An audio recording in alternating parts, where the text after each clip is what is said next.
Hello नमस्कार, मैं हूं नीरज कुमार। आप देख रहे हैं मोबाइल न्यूज 24। 17 लाख दर्शकों का फेवरेट न्यूज चैनल एक क्राइम रिपोर्टर करते हुए आज सहरसा जिला के सूहत पंचायत में आया हुआ है और यहां मामला है सौर बाजार थाना का, जहां एक भतीजा ने जमीन विवाद के कारण, जमीन लालच के कारण अपनी चाची को गोली मार दी और आज वो चाची जिंदगी और मौत से जूझ रही है। मधेपुरा जिला के हॉस्पिटल में एडमिट है, जहां उनका इलाज चल रहा है।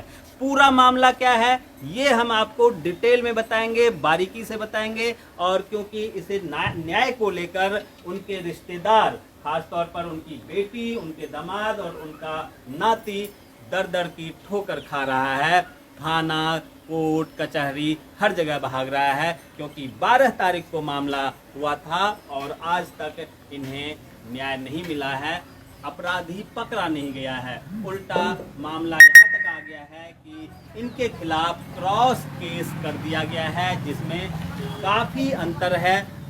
जो बयान दिए गए हैं उसमें काफ़ी विरोधाभास भी है। हम जानते हैं, सबसे पहले आपको परिचय करा देते हैं जिन्हें गोली लगी है, उनके दामाद। क्या नाम हुआ आपका? कैलाश यादव जी बीमार लग रहे हैं, देखिए थर थर कांप रहे हैं ये। और किस तरह से इनके साथ जो न्याय हुआ है, अन्याय हुआ है, उससे लेके ये दुखी हैं और किस प्रकार से कांप रहे हैं ये भी आप लोग देख सकते हैं। बहुत ज़्यादा ये बोलने में सक्षम नहीं है, हिंदी बोल नहीं पाएंगे, इसलिए इनके पुत्र से हम बात करेंगे। और इनकी माताजी भी बगल में हैं, जो कि पीड़िता जो हॉस्पिटल में बंद है उनकी बेटी है। और इनके पिताजी जो हैं वो अभी यहाँ नहीं हैं, वो कहीं अलग शहर में हैं, क्योंकि मानसिक तौर पर वो पता नहीं, कभी कहीं चले जाते हैं, कभी कहीं चले जाते हैं। तो आप अपना नाम बताइए, आपने क्या नाम हुआ आपका? मेरा नाम सुधाकर कुमार हुआ। सुधाकर जी, ये जो घटना हुआ था, गोली चली थी, कैसे हुआ? शॉर्ट में आप उस दिन का 12 तारीख का वाकया मुझे बताइए। ये घटना 12 अप्रैल का है, सुबह करीबन 6 और 7 बजे के बीच का है। मेरी नानी गई हुई थी खेत पे, अपने खेत पे घूमने के लिए, तो वहीं फसल कट गया था, तो हम लोग मूंग बुनने के लिए गए थे। तो वहाँ पे जो जबरन हड़पले है खेत को, वो आदमी आया और बोला खेत नहीं देंगे जोतने के लिए। इसी क्रम में दोनों तरफ से गाली गलौज चालू कर दिया और मेरी नानी को पहले अजय यादव ने लाठी से मारा। लाठी से जैसे मारा तो मेरी नानी भाग गई। जैसे ही भागी 5-7 मीटर आगे गया, तो जब अजय यादव को लगा अब ये भाग जाएगी, तो अजय यादव ने अपने छोटे भाई मृत्युंजय यादव के हाथ से फ्री नट निकाल कर मेरे नानी के जांघ में मारा। अच्छा, आपने देखा? मतलब जी, मैंने प्रत्यक्ष रूप से देखा उसको गोली मारते हुए। अच्छा। और मेरी नानी को जांघ में गोली लगा था और मेरी नानी अभी मौत से जूझ रही है। बिल्कुल। तो उनको आप उसके बाद जब गोली लगी, उसके बाद आप लोगों ने उनको हॉस्पिटल लाया या थाना फोन किया, क्या उसके बाद क्या हुआ? उसके बाद 112 वाला को कॉल किया गया। किसने कॉल किया? ग्रामीण के द्वारा 112 वाला आए, उसको उठा के ले गए। पहले तो प्लॉट पे उससे बयान लिए जो कौन कौन मारे, तो उसको पूरा साक्ष्य तरीका से जिसको गोली लगा उसने बताया जो हमको गोली मारा है अजय यादव, साथ में मृत्युंजय यादव था, चंद्र कुमार यादव था। उस समय आप लोगों ने जो वो उन्होंने बोला है उसका कोई वीडियो वगैरह प्रूफ बनाए? हम लोग के पास वीडियो है, जब मारने के बाद जब बयान दिया है, उसके बाद बाकी जो 112 वाले आए थे, राकेश कुमार 112 के प्रभारी है, पीड़िता का वीडियो में बयान आप लोगों ने रिकॉर्ड किया? जी, हम लोग भी रिकॉर्ड किए हुए हैं और 112 वाला भी रिकॉर्ड किए हुए हैं, लेकिन उसका अभी तक कोई जिक्र नहीं कर रहे हैं 112 वाले। अच्छा, मतलब 112 वाला वो उस वीडियो का जिक्र नहीं कर रहे हैं, लेकिन आपके पास वो वीडियो है? जो जी, मेरे पास भी है। बिल्कुल। तो इनके पास वो वीडियो भी है जब लास्ट टाइम उस महिला ने अपना बयान पुलिस को दी थी। क्या उम्र रहा होगा आपकी जो नानी है? मेरी नानी की उम्र लगभग 65 से 70 के बीच में है। उसके बाद बाकी जो है सूर्या, मतलब इधर सरकारी अस्पताल में नहीं हो पाया तो रेफर कर दिया सूर्या में भर्ती थी। गोली निकलने के अगले दिन, मतलब 13 तारीख को मेरे केस आयोग मतलब है राघवेंद्र कुमार, वो भी गए, उससे बयान लिए, लेकिन उस बयान का भी कोई चर्चा नहीं कर रहे हैं मेरे केस में। अच्छा, उल्टे हम लोग को फंसाने का कोशिश किया जा रहा है। हाँ, जो ये फंसाने वाली बात आप कह रहे हैं, आपके पास जो जिस जमीन पर आप बुआई करने गए थे, खेत में जो आप बीज डालने गए थे, उस जमीन का कागज पत्तर सारा है आपके पास, पूरा डॉक्यूमेंट है? हम लोग इस जमीन जोतने से 2 महीना पहले ही सारा कागज अपडेट करवा के ही गए थे हम लोग जमीन पे। आपके नाम से सारा कबाला जी, कागज सारा पत्तर मेरे है? पिताजी के नाम बिल्कुल, से। इनके नाम से थोड़ा आप उसे एक बार फिर से दिखा दीजिए। ये कबाला है जो कि इनके नाना ने इनके पिताजी के नाम से किया था, और इन परमेश्वरी और श्री चंदेश्वरी यादव, पिता स्वर्गीय कमल यादव, और ये जो है सुहत, और ये हो गया कर्पूरी, क्या है, निवासी, और थाना सौर बाजार, और ये जिला सहरसा। उसके बाद ये है मम्मी का नाम है बुधो पिता देवी, श्री चंद्रश्री यादव, पति कैलू कैलू यादव। तो कैलू यादव ये हैं और बुधो देवी ये हैं। जी, सुनिए सर जी जी जी। वो मेरा इसका मम्मी जो था वो डेथ कर गया, ये मेरा दूसरी पत्नी है। अच्छा, इनकी जो मम्मी थी वो जिसके नाम से ये जी। कागज है वो डेथ कर गई। जी, अच्छा, ये उसके बाद ये मेरी दूसरी पत्नी है। अच्छा अच्छा, तो ये वही नाम इसका भी रह गया। अच्छा, इनका भी वही नाम है? हाँ, वही नाम। तो जो आपकी पत्नी थी, उन्होंने अपने जीवित में उस डॉक्यूमेंट को ट्रांसफर वगैरह कुछ किया था, नहीं किया था? इन आपकी मम्मी ये हैं या जो मरा है वो एक्सपायर कर गए। वो आपकी मम्मी थी? ओके, चलिए ठीक है। तो कुल मिला के ये है कि नाम उनका यही है, लेकिन ये वही पुत्र हैं जो इस कबाला में इनके मम्मी का नाम है और इनके पिताजी का ये है। तो कुल मिला के इनके साथ ये अन्याय हुआ, और ये अपने ज़मीन को जोतने गए थे, इनके साथ मारपीटाई ही नहीं बल्कि गोली से इनके नानी को घायल कर दिया। वो आज मौत से जूझ रही हैं। आगे बात करते हैं, जो आप लोग बता रहे हैं उस पर आप लोगों के ऊपर जो केस उल्टा क्रॉस केस जो डाला है, वो क्या डाला गया? वो मतलब केस को सीधा समझिए ना, केस को डाइवर्ट करने के लिए, वो भी जिसका हमने केस में नाम दिया है वो केस नहीं करके अपने भतीजा से केस करवाया है, जो केस किसी तरह डाइवर्ट हो जाए।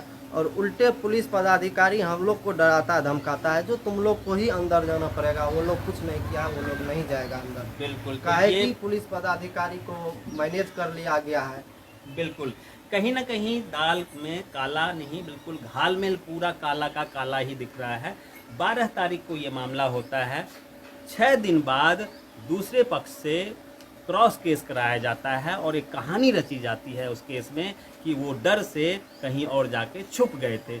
अगर किसी ने क्राइम नहीं किया होता तो वो डर से छुपते क्यों, ये पुलिस तहकीकात में पूछताछ होनी चाहिए। ऐसे भोले वाले कोई पुलिस वाले नहीं होते हैं जो किसी ने बयान दिया 6 दिन बाद और उनका FIR दर्ज कर दिया जाए। सभी जानते हैं पुलिस वाले कितने जिलेबी के जैसे टेढ़े मेढ़े गोलमोल हैं, और जब इस पर इंक्वायरी होगी, सही से इंक्वायरी होगी, फॉरेंसिक रिपोर्ट जब आएगा तो वो सारा दूध का दूध और पानी का पानी हो जाएगा। चाहे थाना SHO इसमें ढिलाई कर रहे हों, पुलिस अगर ध्यान नहीं दे रहे हों, तो उसके ऊपर भी है SP है, उसके ऊपर कमिश्नर हैं, और पटना में भी उनके सबके आका बैठे हुए हैं। तो अगर कोई गलती करेंगे और अगर इन्हें न्याय नहीं मिलता है तो देर सही उस पर कार्रवाई जरूर होगी। और कार्रवाई ना केवल अपराधी पर, जो साजिशकर्ता, जो ऑफिसर जो लापरवाही बरत रहे होंगे, उनके ऊपर भी कार्रवाई हो सकती है। हाँ, क्या कहना चाह रहे हैं सर? एक बात और हम कहना चाहेंगे, हम वरीय पुलिस पदाधिकारी से निवेदन करता हूं कि मुझे न्याय मिले, काहे कि हमारे एरिया के जो है थाना वो तो मैनेज हो ही चुका है। ऐसा ना हो जो मतलब किसी के साथ अन्याय हो रहा है और उसको न्याय न मिले। बिल्कुल, भावुक हो रहे हैं, ये बोल नहीं पा रहे हैं। कुल मिला के मैंने आपको समझाने की कोशिश की है कि पुलिस अधिकारी लोकल जो है उनका मानना है कि वो मिल गए हैं और पैसे लेके या किसी न किसी लालच में आके इनके ऊपर उल्टा केस दर्ज करा दिया गया है।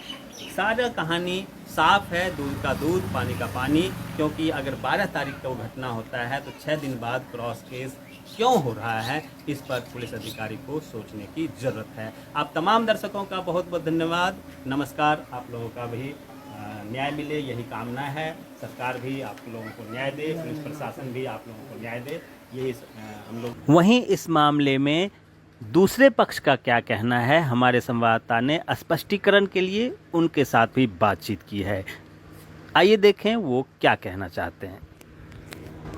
यह साजिश के तहत हम मेरे और मेरे परिवार के सदस्य को फंसाया गया है। इसमें प्रशासन से मेरा उम्मीद है और बहुत विश्वास है जो इस पर सच्चाई अपने स्तर से जांच करे तो दोषी कौन है, निर्दोष कौन है, दूध का दूध और पानी का पानी ये हो जाएगा।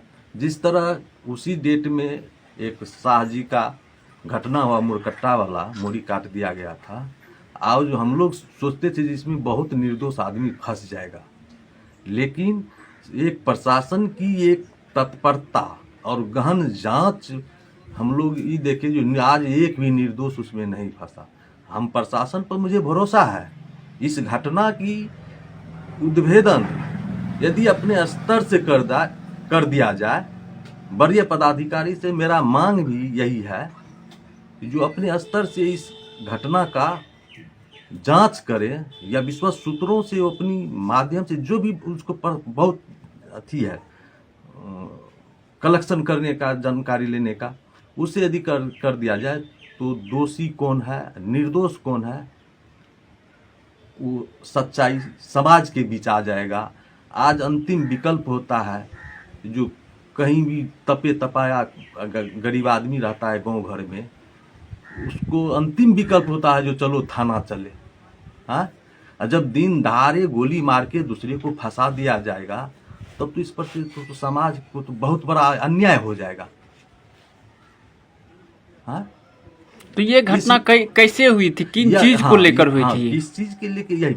यह 2015 में ये कैला यादव हम मेरे और मेरे भाई सबसे मिलके 43 डिसमल जमीन का एग्रीमेंट किया, उसका पैसा लिया, जिसमें 2-3 आदमी गवाह था, जो वही सब हमको तैयार किया जो इसका ज़मीन ले लीजिए।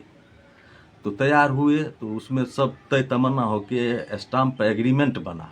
एग्रीमेंट पर दस्तखत है वो राजकुमार शाह का, जो गवाह के रूप में नवाब शाह, समील कुमार, ये सब गवाह है उसमें।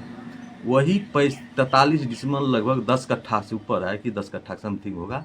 वो ज़मीन को पचाने में आजकल करते रह गया, हमको नहीं लिखा, पैसा तो फुल ले लिया। उसको कुछ गलत आदमी के संगत में आके उसको पचाने के लिए ऐसा किया जो इसको इस तरह से घटना कर दो जिसमें उलझ जाएगा तो ये तुम्हारा 10 कट्ठा ज़मीन बच जाएगा। लेकिन वो तो आदतन कैला यादव और कैला यादव का बाल बच्चा अपराधी है। ऐसा अपराधी है जो एक शर्मा का बेटा का, जो जिस दिन उसका घर में शादी था तो उठा के ले जाके गला रेत के मार दिया था, जो पूरे जिला में हंगामा हो गया था। एक बाबाजी को सरमे में मारा गोली तो उसका किसी तरह बच के छाती में स्पोर्टे मर्डर होता, लेकिन उसका हाथ अथी हो गया, तभी वो विकलांग होके एक हाथ पर खाना पीना खा रहा है। चंद्रहार में ऐसा हो डकू अपयुक्त है। एक गौरा में राजू शाह की पत्नी को रेप करके ये सब हत्या कर दिया, जो परिवार यहाँ से भाग गया है, दूसरे जिला में जाके बसता है। ये तो अपराधी किस्म का है आदमी, व्यक्ति। हाँ, जिस जमीन पर वो मूंग बुनने के लिए जा रहा है, वो कह रहा है वो मेरा जमीन नहीं है। हाँ, जिस जमीन का एफआईआर में जिक्र किया है उस पर अभी तक मकई लगा हुआ है। आखिर ये साजिश नहीं है तो क्या है?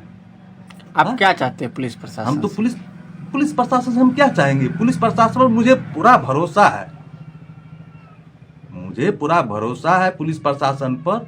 ये जो घटना जो हुआ है रंजीत शाह या वगैरह किसी का मुरकट्टा वाला, उस घटना की तरह ही यह घटना हमें विश्वास है जो दूध का दूध और पानी का पानी यह होगा, और दोषी बचेगा नहीं इसमें, मैं मांग करता हूँ, और निर्दोष इसमें फंसेगा नहीं, नहीं फंसे, यह मांग करता हूँ प्रशासन से। आप दिखा दीजिए कम से कम प्रशासन पर गरीब गुरबा आदमी का, मैं एक आदमी या अपराधी के बचने के लिए मैं ऐसा बयान नहीं दे रहा हूँ, मैं ये बयान दे रहा हूँ जो गांव घर में जो इस तरह से होने लगेगा तो यह लसेंग, ये तो बड़ा बीमारी की तरफ फैल जाएगा। किसी को चक्कू मार के किसी के बेटा को फंसा देगा। दिन दहाड़े ऐसा करके जब 10 आदमी देखा है, मारते हुए देखा है, हाँ? यदि इस तरह की बात नहीं होगा तो तब तो समाज में तो डर, तो उसका माहौल, एक तो अपराधी वैसे है और उसका मनोबल बढ़ जाएगा। मतलब सीधा सीधा षड्यंत्र के तहत जो है, षड्यंत्र की, या षड्यंत्र तो है ये है। हम तो बोले जो जमीन है वो मेरा नहीं है, वो किसी से दूसरे आदमी से खरीदा गया जमीन है, हाँ? जिस जमीन का जिक्र किया उसमें मकई लगा तो मूंग मूंडने के लिए कहाँ गया? ये साजिश नहीं है तो क्या है? क्या नाम हुआ आपका? मेरा नाम अजय कुमार, घर सोहत, वार्ड नंबर 9।